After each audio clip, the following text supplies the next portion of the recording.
আমরা প্রতিশ্রুতিবদ্ধ, আমরা জীবন দেব, আমরা জুলাই দেব না ইনশাআল্লাহ। জনগণের, জুলাই যোদ্ধাদের, শহীদ পরিবারের আকাঙ্ক্ষাকে বাস্তবায়নের জন্য পদক্ষেপ নিতে হবে। যদি এর ব্যত্যয় হয়, প্রয়োজন হলে আবার জুলাই হবে। আসসালামু আলাইকুম ওয়া রাহমাতুল্লাহ।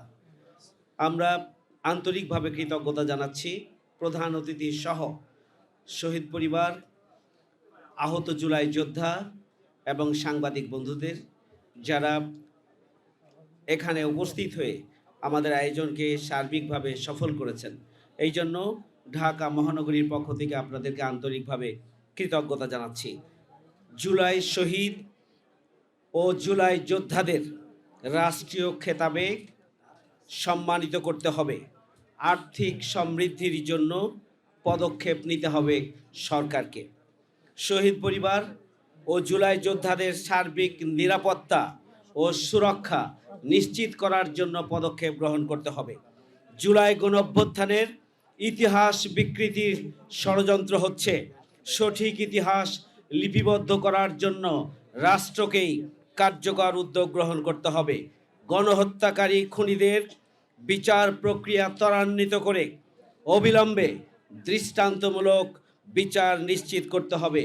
অবিলম্বে গণভোটের গণরায় বাস্তবায়নের মধ্য দিয়ে জনগণের, জুলাই যোদ্ধাদের, শহীদ পরিবারের আকাঙ্ক্ষাকে বাস্তবায়নের জন্য পদক্ষেপ নিতে হবে।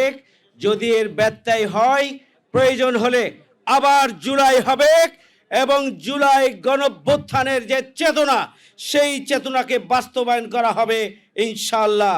জুলাইয়ের আকাঙ্ক্ষা বাস্তবায়নের জন্য শহীদ পরিবার এবং জুলাই যোদ্ধাদের মধ্যে বিভিন্ন ভাঙন তৈরি করে, বিভিন্ন ধারা তৈরি করে জুলাইয়ের চেতনাকে ভুলুণ্ঠিত করার জন্য চক্রান্ত এবং ষড়যন্ত্র হচ্ছে।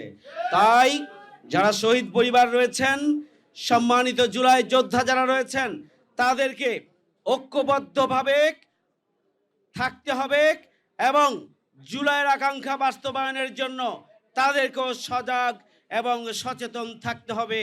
আমরা আমির জামাতের কণ্ঠের সাথে কণ্ঠ মিলিয়ে বলতে চাই, আমরা প্রতিশ্রুতিবদ্ধ, আমরা জীবন দেব, আমরা জুলাই দেব না ইনশাআল্লাহ। সবাইকে ধন্যবাদ। আল্লাহ হাফেজ। আসসালামু আলাইকুম।